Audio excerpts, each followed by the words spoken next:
My name is Joe Simone, President, owner of the Fred C. Gleckner Company in Harrison, New York. Today we had our Data Key session, which is made up of a dozen CEOs in the Westchester County area.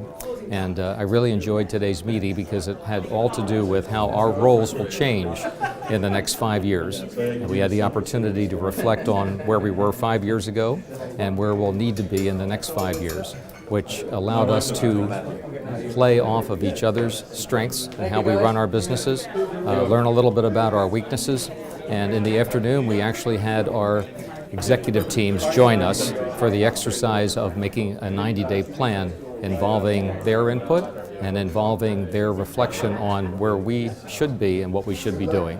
So it was quite insightful, and we also had terrific speakers from the River Group who were able to add a great deal to the entire process for us. Thank you.